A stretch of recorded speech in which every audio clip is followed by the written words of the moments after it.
दोस्तों, नमस्कार। आप सबका स्वागत है आपके अपने YouTube channel math magic Patna में। तो जैसा कि मैं एसएससी जीडी के लिए सभी चैप्टर से कुछ बेसिक और बहुत ही ज़्यादा एग्ज़ाम में पूछे जाने वाले प्रश्नों को लेकर आ रहा हूँ। तो इससे पहले मैंने एज चैप्टर की वीडियो बनाई थी जिसका लिंक मैं आपको डिस्क्रिप्शन बॉक्स में दे दूँगा। अगर आप लोगों ने वो वीडियो देख रखा है तो उसके बाद आप लोगों के लिए मैं परसेंटेज का एक वीडियो लाया हूँ। इसमें परसेंटेज से जितने भी महत्वपूर्ण क्वेश्चन बन सकते हैं आपके एग्जाम में एसएससी जीडी 2022 में, मैं वो सभी लाने का कोशिश किया हूँ और टॉप 10 क्वेश्चन मैं लाया हूँ आप लोगों के लिए, जिससे आपको एग्जाम में काफ़ी सहायता मिलेगी। तो आइए इस वीडियो की शुरुआत करते हैं पहले क्वेश्चन के साथ। तो आप लोगों का पहला प्रश्न है, अमन की सैलरी 1000 से बढ़कर 1200 हो गई है। अमन की सैलरी 1000 से बढ़कर 1200 हो गई है। तो बताएं कि अमन की सैलरी में कितने प्रतिशत की वृद्धि हुई है। इस टाइप के क्वेश्चन ज़्यादातर एसएससी जीडी के एग्जाम में पूछे जाते हैं। तो मैं बता देता हूं कि इसको ज़्यादा टाइम लिए बिना कि जल्दी में कैसे सॉल्व करना है। तो देखिए, 1000 से बढ़कर 200 हुई है, तो इसका अंतर कितना है, मतलब कितने की वृद्धि हुई है, 200 की। तो डायरेक्ट परसेंट वृद्धि परसेंट निकाल लेते हैं। कितना की वृद्धि हुई है, 200 की। और किस में वृद्धि हुई है, 1000 में। तो 200 बटा 1000 और गुने 100, यही जो आपका आएगा वो आंसर होगा, यानी कि 20%। आपका ऑप्शन ए। तो इस टाइप के क्वेश्चन ही आपके एग्जाम में पूछे जाते हैं। देखिए, एक लाइन में आपका आंसर, अगर आपकी प्रैक्टिस अच्छी होगी तो आप देखते के साथ बता सकते हैं कि इसका आंसर 20% होगा। और इस टाइप के क्वेश्चंस आप लोग अगर एग्जाम में छोड़ देंगे तो आप लोग कंपटीशन में बहुत पीछे हो जाएंगे। इसीलिए मैं आपके लिए अंतिम, जब कुछ समय बच गया है एसएससी एग्जाम का, एसएससी जीडी का, तो इस टाइप के क्वेश्चन आपके माइंड में अगर आप भूल चुके हैं तो दोबारा आ जाए कि इस टाइप के क्वेश्चन कैसे सॉल्व करना है और जल्दी कैसे सॉल्व करना है। तो ये दूसरा क्वेश्चन आप लोगों के बीच देखिए, ये क्वेश्चन एसएससी का फेवरेट क्वेश्चन है। ये पिछले बार भी एसएससी जीडी में पूछा गया था। तो इस टाइप का क्वेश्चन लगभग हर एग्जाम में मिल जाता है जिसमें परसेंटेज का टॉपिक हो। तो देखिए क्या है क्वेश्चन, चीनी के मूल्य में 25% की वृद्धि होने पर खपत कितना प्रतिशत कम किया जाए कि उस पर होने वाला खर्च समान रहे। तो देखिए, चीनी का मूल्य है, उसमें कितना 25% का वृद्धि हो जाता है, तो आपको खपत कितना प्रतिशत कम किया जाता है कि आपका खर्च समान रहे। तो इसके लिए कुछ नहीं, 3 आपको कॉलम बना लेना है, मूल्य, खपत और खर्च। मूल्य भी 100 मान लेंगे, खपत भी 100 मान लेंगे, तो खर्चा आपका कितना हो जाएगा, इन दोनों का मल्टीप्लाई।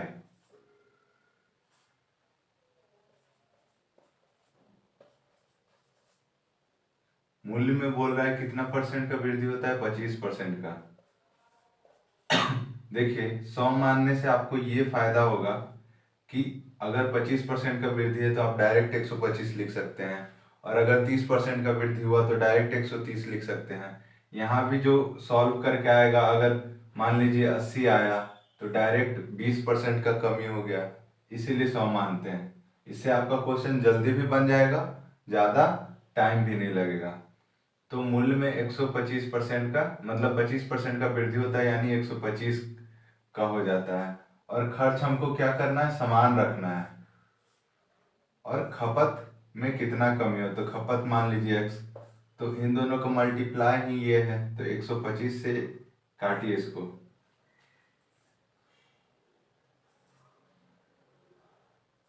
80 बार में कट जाएगा। तो x का मान हम लोग का क्या आ गया, 80, यानी कि इसका मान 80 आ गया। तो आप खुद देख सकते हैं, पहले 100 था, अब 80 हो गया, तो कितना परसेंट का कमी हुआ, 20% कमी, जो कि आपका ऑप्शन बी है। इसी तरह से बहुत सारा क्वेश्चन रहता है। मान लीजिए यहाँ 25% का वृद्धि कर दिया, कभी मूल्य में कमी कर देगा, तो मूल्य में जब कमी होगा तो खपत ऑटोमेटिक बढ़ जाएगा। तो खपत मान लीजिए अगर यहाँ 80 है, मान लीजिए ये कमी किया हुआ था, ये 120 आ जाता, तो यानी कि 20% का वृद्धि हो गया। तो इस टाइप का क्वेश्चन एग्जाम में हमेशा पूछते रहता है। हाँ, तो 2 क्वेश्चन हम लोग कर चुके हैं और तीसरा क्वेश्चन आप लोगों के सामने आ चुका है। तो देखिए क्या है तीसरा क्वेश्चन। राम अपनी मुद्रा का 20% खो देता है, शेष मुद्रा का 25% खर्च करने के बाद उसके पास 480 रुपये बच जाते हैं, तो मूलतः उसके पास कितनी मुद्रा राशि थी।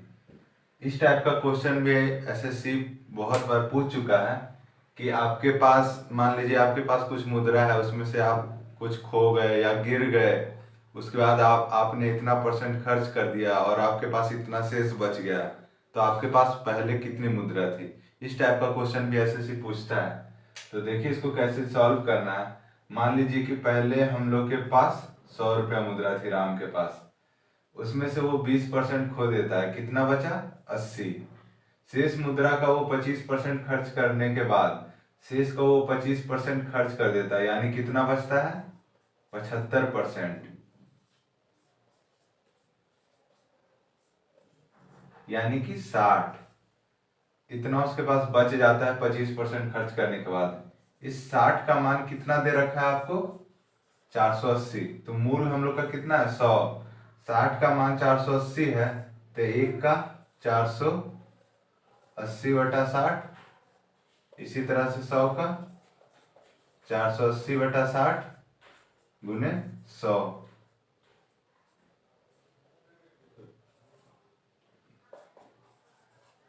800, जो कि आपका ऑप्शन सी है।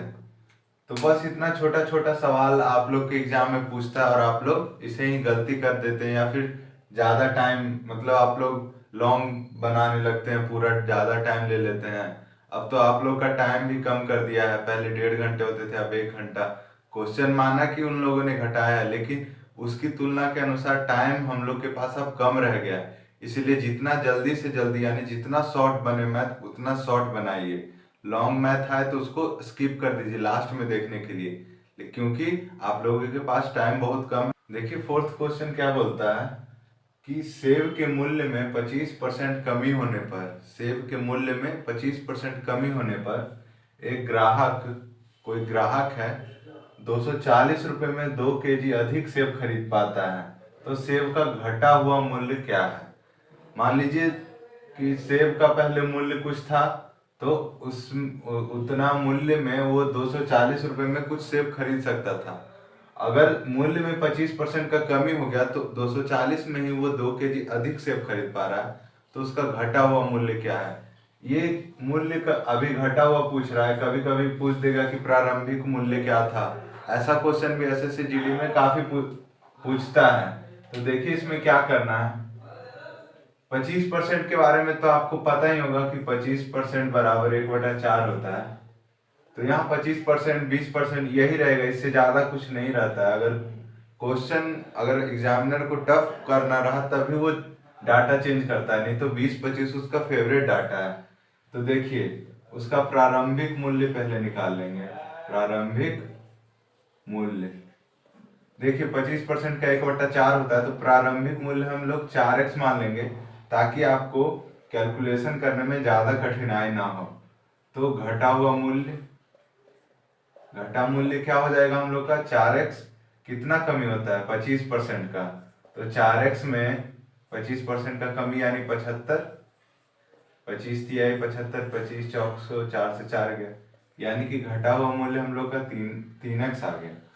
क्या बोल रहा है कि 240 रुपये में 2 kg अधिक, तो अधिक कब खरीदेगा घटा हुआ मूल्य पे, तो 240/3x इतना माइनस 240/4x बराबर 2।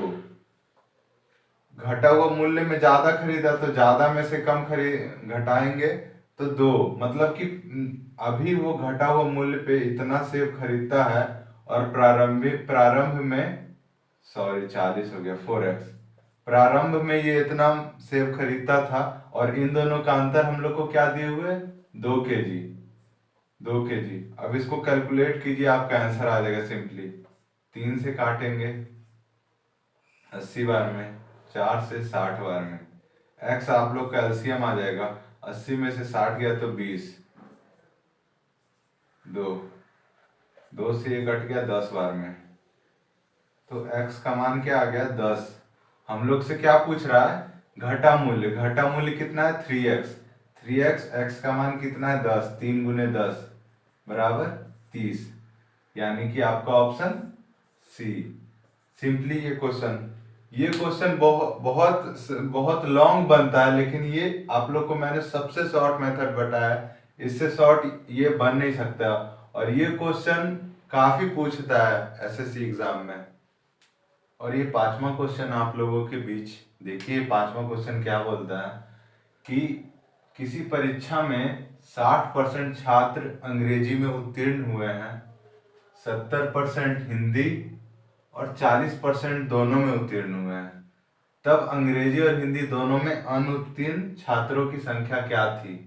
इस टाइप के क्वेश्चन भी एसएससी रेगुलर पूछते ही रहता है एग्जाम में। तो देखिए इसको कैसे सॉल्व किया है। इसका सॉल्व करने का सबसे शॉर्ट ट्रिक है, आप बना लीजिए पहले, मान लीजिए ये अंग्रेजी का है और हिंदी का इधर है, तो सिर्फ अंग्रेजी का 60% है और हिंदी का 70% है, और 40% जो है वो दोनों में है। तो 60% जो है उसी में से ना ये 40% भी है।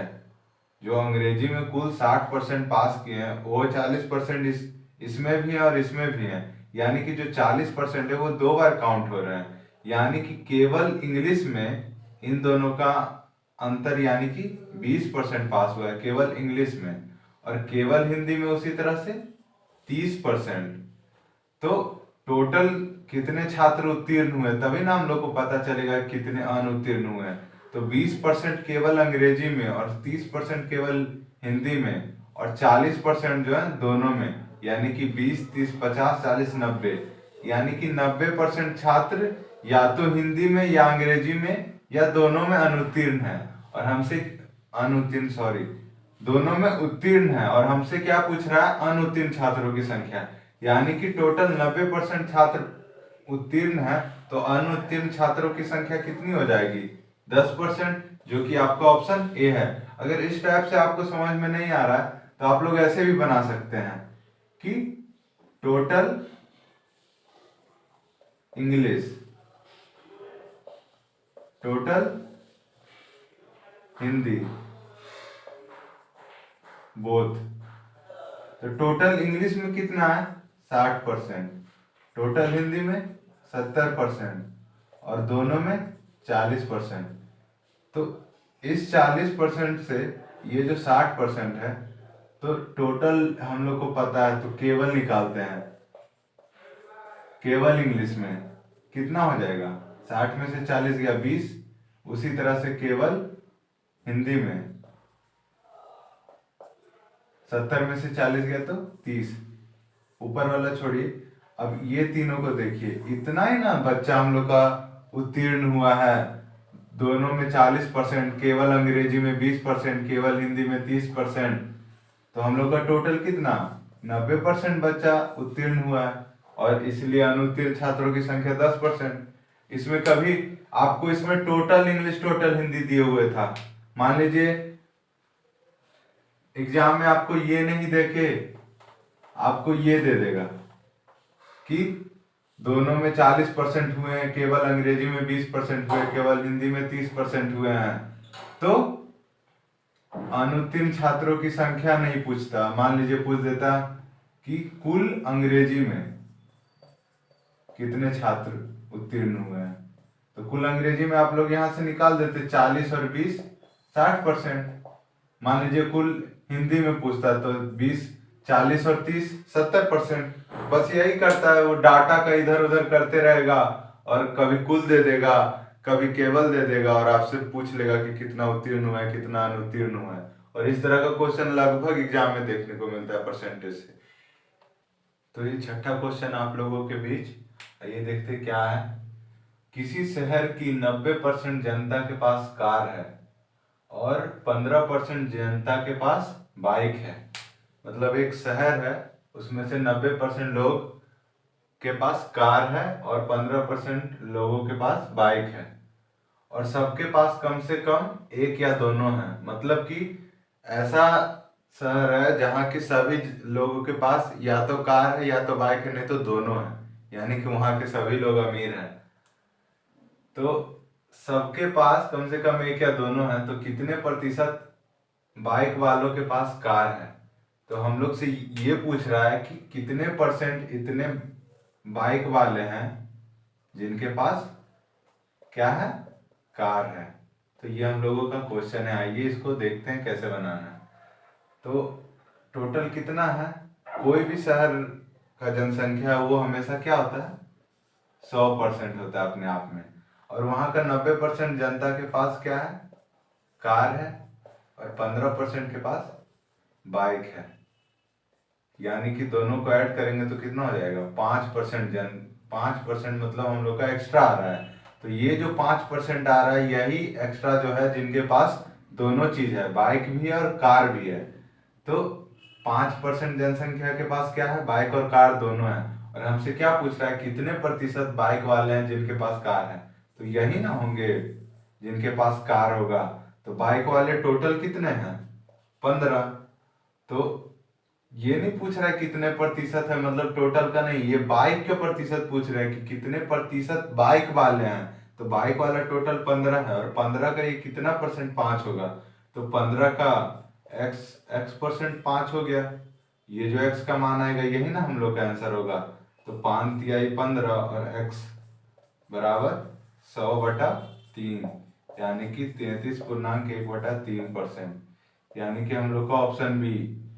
ये नहीं पूछ रहा है कि कितने प्रतिशत शहर का जो जनसंख्या जिनके पास दोनों चीज है, हमसे ये पूछ रहा है कितने प्रतिशत बाइक वालों के पास कार है। कितने लोग ये आंसर अगर ऑप्शन में दे देता 5%, तो यही टिक करके चले आते और आप लोग घर आके देखते तो अरे मैंने ये गलती कर दिया। ये पूछ रहा है कि कितने प्रतिशत बाइक वालों के पास कार है, किसके पास, बाइक वालों के पास। तो बाइक वाला हम लोगों के पास कितना है, 15% है, और उनमें से 5% जो है उनके पास कार है। तो 15 का कितना प्रतिशत 5 होगा, ये हो गया 33.1/3%। यही हम लोग का आंसर है। और ज्यादातर लोग 5% आके बना के चले आते, वहां तो बहुत खुश होते कि मैंने सही कर लिया, और घर आके पता चलता है कि उन्होंने 2 नंबर अपना साफ कर दिया है। तो आइए अगला क्वेश्चन आप लोगों के बीच 7 नंबर का क्वेश्चन क्या बोल रहा है।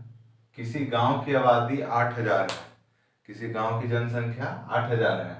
यह प्रथम वर्ष के दौरान 10% तथा द्वितीय वर्ष के दौरान 20% से बढ़ जाती है। किसी गांव की जनसंख्या 8000 है और ये प्रथम वर्ष के दौरान 10% और द्वितीय वर्ष के दौरान 20% से बढ़ जाती है। तो बताएं कि 2 वर्ष बाद गांव की आबादी कितनी हो जाएगी। तो इसको सॉल्व करने के लिए देखिए, सबसे आसान तरीका है कि अभी उसकी जनसंख्या कितनी है, 8000। प्रथम वर्ष के दौरान कितना परसेंट बढ़ जाती है, 10%। यानी कि अभी 100 है तो उस टाइम कितना हो जाएगी, 110। यानी कि सीधा 110/100 से मल्टीप्लाई कर देंगे। उसके बाद अगले वर्ष कितनी बढ़ जाती है, 20%। तो अगले वर्ष जो बढ़ती है वो इसमें से बढ़ती है ना, तो इसका भी 120%, यानी कि इसमें 120/100 से मल्टीप्लाई हो जाएगा। कैलकुलेट करके जो आएगा वही हम लोग का आंसर होगा। इसको मल्टीप्लाई कर दीजिए, 11/88 गुने 120। इसको मल्टीप्लाई करने का तरीका क्या है देख लीजिए, 88 गुने 120। तो इसको मल्टीप्लाई करने में अगर एक्स्ट्रा टाइम लग रहा है तो सीधा 120 को 100 + 20 लिख सकते हैं। तो 88 को 100 से गुना करेंगे तो 8800, और 88 को 20 से गुना करेंगे तो 1760 आएगा। इसको ऐड कर दीजिए, 6 8 7 15, 5 हाथ में 1 8 1 9 1 10, यानी कि 10,560। यानी कि आपका ऑप्शन नंबर डी यही आपका आंसर होगा। तो देखिए इसमें क्या दे रखा था, 10% प्रथम वर्ष के दौरान और द्वितीय वर्ष के दौरान 20% से बढ़ जाती है। कभी कभी क्या बोलेगा कि 10% प्रथम वर्ष बढ़ती है, द्वितीय वर्ष घट जाती है। मान लीजिए कि यहाँ क्वेश्चन रहता 8,000 है जनसंख्या, प्रथम वर्ष 10% बढ़ जाती है, तो हम लोग क्या किए थे, 110/100 से मल्टीप्लाई, और बोल देता कि अगले वर्ष 20% बढ़ की जगह बोल देती घट जाती है, घट जाती है। तो इसका सिंपली 80/100 से गुना करके जो आता है वही आप लोग का आंसर हो जाता है। तो इस टाइप का क्वेश्चन भी एग्जाम में बहुत देखने को मिलता है। हम लोग 7 क्वेश्चन कर चुके हैं और ये आप लोगों के बीच 8वां क्वेश्चन आया है। देखिए इसमें क्या बोल रहा है कि एक चुनाव में 2 उम्मीदवार थे। एक चुनाव हुआ, उसमें 2 उम्मीदवार थे, उनमें से एक उम्मीदवार को 40% मत मिले, मतलब कि 2 उम्मीदवार थे तो एक उम्मीदवार को कितना वोट मिला, 40%। तो अगर 2 ही उम्मीदवार हैं और एक उम्मीदवार को 40% वोट मिल गया, तो ऑटोमेटिक है कि अगला उम्मीदवार को कितना परसेंट वोट मिला होगा, 60%। और वो कितना, 298 मतों से हार गया। तो एक उम्मीदवार को 40% मत मिले और वो 298 मतों से हार गया, तो कुल मतों की संख्या कितनी थी। तो हम लोग से कुल मतों की संख्या पूछ रहा है। तो जब जो हारा उसको 40% मिला है, तो ऑटोमेटिक है जो जीता है उसको 60% मिला होगा। तो कितना परसेंट वोट एक्स्ट्रा मिला, 20%। और इसी 20% का मान ना ये 298 दिए हुए है, तो 20% का मान कितना है, 298। और हमको कुल पूछ रहा है यानी कि 100% पूछ रहा है। तो 100% का मान कितना हो जाएगा, 298/20 गुने 100, यानी कि कितना, 298 गुने 5 यानी कि 1490, यानी कि ऑप्शन सी यही आपका आंसर हो जाएगा। देखिए इस टाइप का क्वेश्चन एकदम कितना आसानी से हो रहा है, कुछ किए हैं इसमें, बस अगर आप चाहें तो इसको मन में भी सॉल्व कर सकते थे कि हाँ एक उम्मीदवार को 40% मत मिला, अगला को ऑटोमेटिक 60 मिला होगा, दोनों का अंतर 20% है, 20% बराबर 298, तो 100% बराबर 298 गुने 5 यानी कि 1490। एकदम 10 सेकंड में ये सब क्वेश्चन सॉल्व हो जाता है। और ये सब क्वेश्चन जो फ्रेशर होते हैं जिनको कुछ नहीं आता है, जैसा कि, तो वो लोग ये सब क्वेश्चन में बहुत टाइम दे देते हैं। और जिनको ये सब क्वेश्चन ऐसे सॉल्व करने नहीं आता तो उन लोग टाइम दे ही देते हैं। और आप लोग ऐसे बनाइएगा तो आप लोग मात्र 10 से 15 सेकंड के अंदर ये क्वेश्चन सॉल्व करके अगला क्वेश्चन बनाने लगे। तो 9वां प्रश्न आप लोगों के बीच, किसी कक्षा के 72% विद्यार्थी ने जीव विज्ञान तथा 44% ने गणित लिया है। यदि प्रत्येक विद्यार्थी ने दोनों में से कम एक विषय लिया हो तथा 40 विद्यार्थी ने दोनों विषय लिया हो, तो कक्षा में कुल विद्यार्थियों की संख्या क्या होगी। देखिए क्वेश्चन देखने में कितना बड़ा लग रहा है, पढ़ने में हमको 1 मिनट लग गया और इसको सॉल्व करने में मुश्किल से 15 से 20 सेकंड लगेगा। इतना आसान क्वेश्चन है ये।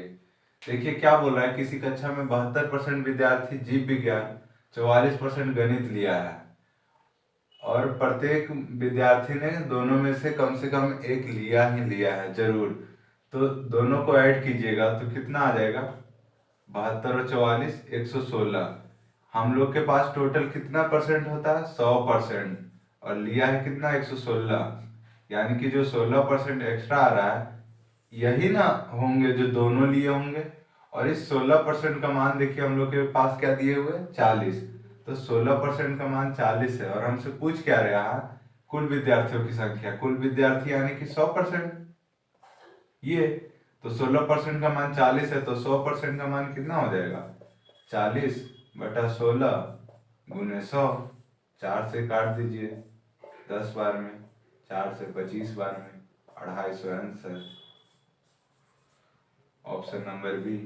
इतना आसान क्वेश्चन था, देखने में कितना बड़ा लग रहा था और बन गया एकदम चुटकी में। इसी टाइप के क्वेश्चन एग्जाम में भी रहता है, कंप्यूटर में लगेगा देखने में आप लोग को कि कितना बड़ा क्वेश्चन दे दिया, बहुत टाइम, और टाइम आप लोग के पास रहेगा नहीं, लगेगा कि बहुत टाइम लगेगा, आप लोग स्किप कर देंगे। लेकिन ये सब क्वेश्चन स्किप नहीं करना है, ये सब क्वेश्चन ही आप लोग को बनाना है, यही सब क्वेश्चन आपको कम समय में ज़्यादा नंबर ला के देंगे। तो जैसा कि मैं आप लोगों को परसेंटेज का टॉप 10 क्वेश्चन बता रहा हूँ और 9 क्वेश्चन हम लोग कर चुके हैं, और ये 10वां और आखिरी प्रश्न आप लोगों के लिए आया है। देखिए क्या है कि x की आयु y की आयु से 25% अधिक है। तो y की आयु x की आयु से कितना परसेंट कम है। ये सब क्वेश्चन भी एग्जाम में बहुत मिलेगा आप लोग को देखने के लिए। देखिए क्या बोल रहा है कि x की आयु y की आयु से 25% अधिक है, तो y की आयु x की आयु से कितना परसेंट कम है। तो इसका तो अगर कोई जानते होंगे तो 25% अधिक है, तो इसका डायरेक्ट आंसर मार देंगे 20%, क्योंकि 25 अगर बढ़ता है तो उसका कमी जब भी होगा तो 20% ही होगा। ये मैं आप लोग को ये मुझे याद है इसलिए मैं कर रहा हूँ, आप लोग को भी याद हो ही जाएगा, क्योंकि ये क्वेश्चन आप लोग को हमेशा मॉक टेस्ट में, प्रीवियस ईयर क्वेश्चन में और प्रैक्टिस सेट में हमेशा मिलेगा। यही क्वेश्चन एकदम यही हूबहू क्वेश्चन उठा के दे दिया जाएगा कि 25% अधिक है तो y की आयु x की आयु से कितना परसेंट कम होगी। खाली x की जगह x y की जगह राम श्याम कर देगा, कुछ भी कर देगा। तो 25% अगर अधिक है तो 20% कम होगा। उसी तरह से कभी दे देगा कि 20% अधिक है तो कितना परसेंट कम, तो उसका भी निकाल सकते हैं आप लोग। तो देखिए इसको कैसे बनाना है। मान लीजिए कि x की आयु कितना, y की आयु से अधिक है ना, तो y की आयु हम लोग मान लेंगे 100। तो x की आयु कितना अधिक है 25%, यानी कि कितना हो जाएगा 125। तो x की आयु से कितना कम है y की आयु, तो कितना कम है 25, यही ना हम लोग हुआ, कमी परसेंट निकाल रहे हैं हम लोग। तो कमी गुने 100 और बटा जिससे कम है, किससे कम है x से, x कितना है 125। इसको सॉल्व कर दीजिए, 25 25 25 से 20 बार में आ गया आपका 20%, जो कि आपका ऑप्शन ए है। तो इतना हल्का हल्का सवाल रहता है परसेंटेज से, और जो लोग परसेंटेज नहीं पढ़े रहते हैं वो लोग परसेंटेज देखते हैं, क्वेश्चन स्किप कर देते हैं। तो ये जो 10 क्वेश्चन मैं लाया हूं, अगर आप लोग सिलेबस कंप्लीट नहीं किए, परसेंटेज कभी नहीं पढ़े, कभी भी नहीं, तो भी अगर आप लोग ये वीडियो देखे होंगे तो आप लोग से परसेंटेज का सारा क्वेश्चन बन जाएगा। ये मेरा दावा है, क्योंकि मैं 10 अच्छे अच्छे सवाल जो हो सकता है एग्जाम में, हो सकता है इन्हीं 10 में से कोई क्वेश्चन आपको देखने को मिल जाए, बस डाटा बदल दिया कुछ भी। तो यही ऐसा ही क्वेश्चन मैं लाया हूँ, और इसी तरह से मैं हर एक चैप्टर का लाते रहूंगा। अगर आप लोग को कोई चैप्टर में दिक्कत हो तो आप लोग कमेंट कीजिए कि सर इस चैप्टर का वीडियो बना दीजिए, तो मैं उस चैप्टर का वीडियो पहले बना दूंगा, क्योंकि मैं डेली वीडियो शूट करता हूँ और डेली वीडियो अपलोड करता हूँ। मेरा यूट्यूब चैनल भी नया है, आप लोग देख ही रहोगे, बहुत कम सब्सक्राइबर होगा। कितने लोग देखते हैं कि सब्सक्राइबर कम है तो इसका कंटेंट कुछ अच्छा नहीं होगा, तो सब्सक्राइबर पे मत जाइए अभी, क्योंकि मैंने 15-20 दिन पहले चैनल क्रिएट ही किया है। तो आप लोग बस देखिए कि कंटेंट आप लोग को अच्छा लग रहा है कि नहीं, आप लोग को मैथ समझ में आ रहा है कि नहीं। कोई डाउट रहे तो आप लोग कमेंट कीजिए कि हाँ सर यहाँ डाउट है। मैं आपका डाउट अगले वीडियो में या फिर कमेंट में ही सॉल्व करने का जरूर कोशिश करूंगा।